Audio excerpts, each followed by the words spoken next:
mean, you had some kids when you had the helicopters and yachts and cars, but they don't remember the helicopter rides. Maybe they remember when you were present with them at the breakfast or whatever. Yeah. My oldest son was the best example. When I got out of prison, he was 6 months old when I went in. He was almost 7 years old when I came out. Wow. And I got on my jet and I put a briefcase with $200,000 and I flew to New York to FAO Schwartz. I was going to buy kids, whatever he wanted. Actually, I wanted him to buy those Jeeps and those little Corvette cars. Buy 10 of them. I don't care. Yeah. And if we run out of money, we'll sell him for more money. Yeah. And he wouldn't buy nothing. I was getting mad. And he ended up buying a little Mike Tyson Nintendo. Right? And I felt like my son was a loser. Yeah. I mean, why wouldn't he want this thing? Years later, my son said to me, you know, Dad, what it was? You wanted to buy me all this stuff, but really all I wanted was something that was free, your time. And you couldn't give it to me. Exactly. It all comes down to time. Have your priorities straight. Well, you don't need 2 houses, 2 cars. You don't need all that stuff. No. The happiest moments I lived was the second time when I went to prison. Yeah. And I realized I was created for something much greater than just to live and die. And my life had meaning and I didn't have nothing. And listen, unless you go from the life I lived to zero, you have no idea what that is. Yeah. You know? And I'm happy, man. I'm joyful and I get to make a difference in people's life. I get to meet you and It's, I mean, somebody said it's not about the goal. You shouldn't look at that Bell Jet Ranger or private jet. You should look at the process on the way to the goal, that you should have fun along the goal. It's kind of, Well, and money means nothing. Money has no value except the one you give it. Exactly. So I coach some high net worth people. Yeah. I only coach 6. I have 3 clients now. And these are very, very wealthy people. Yeah. They have problems just like you and I. Yeah. In a larger scale. Yeah. So when I tell people, what does more money do? Buy you more stuff. That's all it does. It doesn't buy you a better family. It doesn't buy you better relationships. No. It doesn't buy you respect. Doesn't buy you meaning. Doesn't buy you love. And somebody said the more stuff you have, the more problems also. I mean, I did an event in New York and it was billionaires. Yeah. And I'm like, at the end, I ended up by this saying, how much F-zeros do you all need? Yeah. And when you were there, when you jumped off your drug dealing, you were on your farm, you had this Tardy Impressive. I saw a promotional video from the 1980s of Tardy Impressive, your horse there. The number 1 horse in the world. Yeah, and I mean, what did you want to there? You had your private jets, you had your helicopter, you had your 1 million in cars. What was because then you were in the wheel. What was the next thing you wanted? Did you want a jet with a longer range or No, that's the thing was, there was nothing else I could get. Okay. I could buy more houses, but it didn't matter. I could buy another jet or bigger, but it didn't matter. What I had the best of the best that was available at that time. And you had a flat in Trump Tower also?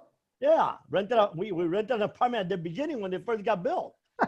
So, you know, and all under different fake names, right? Yeah. None of that buys you. I'm the happiest man on earth right now. And, you know, and I live a good life. Don't get me wrong. I still drive a Rolls.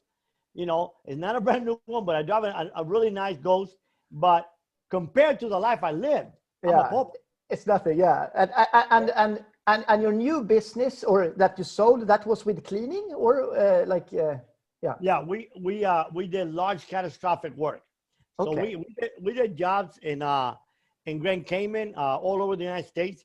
A large fire or a hurricane damage, like in Louisiana, we had the state of Louisiana was our customer. We did, I don't know, 300 buildings during a hurricane. Wow. So we did a very, very luxurious hotel in Grand Cayman. We were part of the cleanup of the Pentagon after the 9/11 attack. Oh, wow. So,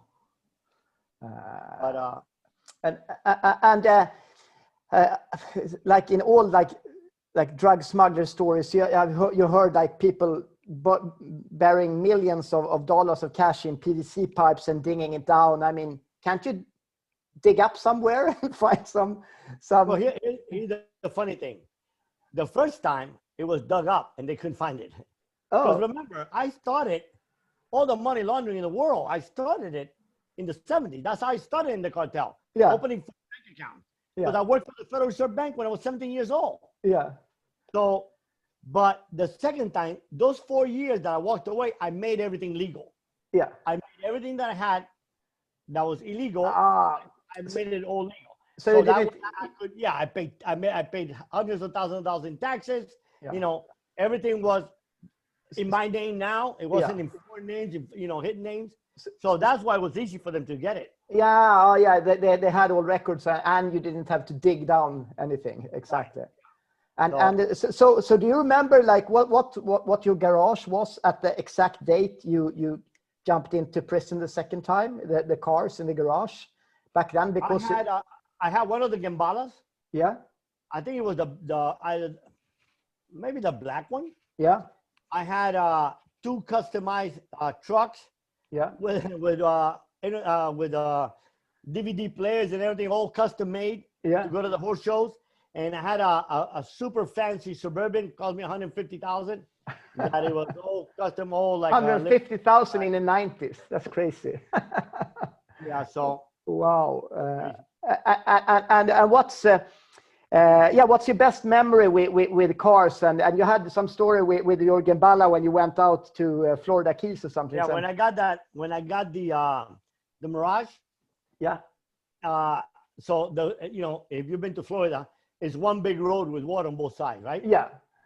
So I went to Key West. I was coming back from Key West, and then I'm like, shit, I'm gonna floor this thing. I think I had it like 180, 190 miles an hour. Yeah. And I saw a cop on the side of the road. Yeah. And I'm like, see ya. I went like that. And I saw him turn the lights, and I lost him like quickly. Yeah. And I went like 50 miles. Yeah. I know you can beat the radio. You know, they're going to get you soon. They're going on the radio zone, you'll be waiting for you. Unless you decide to go in a submarine off the ocean. So I pulled off to a gas station and went and got me a soda, and I waited for him like for 40 minutes. Yeah. And then he came and I'm like, listen, man, I'm sorry. Just give me the ticket. I'm sorry. I'm sure you couldn't even clock me as fast as I was going. Yeah. But I just got it. I had to try it out. And he's like, oh, I don't want to give you a ticket. I just want to see what's underneath that hood. And of course, the Gambala was in the trunk, right? Yeah. It was in the trunk. Yeah. So, yeah, that's what it was. And well, and you never bribed any police officer when you were speeding or anything, or could they be bribed? Oh, man. Listen, I used to go from Miami, my house in Miami to my ranch was 90 miles. Yeah. And there was a little town called Belle Glade. Yeah. And every Friday, this cop would be waiting for me. Oh, that's bad. And I knew where he was. And when I saw him, I hit that thing at 140. Yeah. So he must have given me 20 tickets.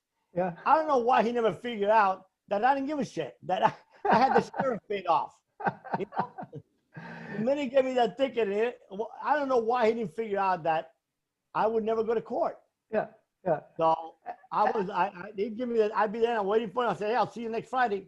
So your lawyers took care of the tickets, but you couldn't bribe the police officers. Oh, we had the sheriff, the head of the police. We had him on our payroll. Oh, you bought off the sheriff? Oh, yeah. That's crazy. We were landing airplanes with his protection. Oh yeah. Now I remember that it was what's his name, and then that's he got like 15 years in prison or so. Yeah. Yeah. Now he testified against Alan Willie.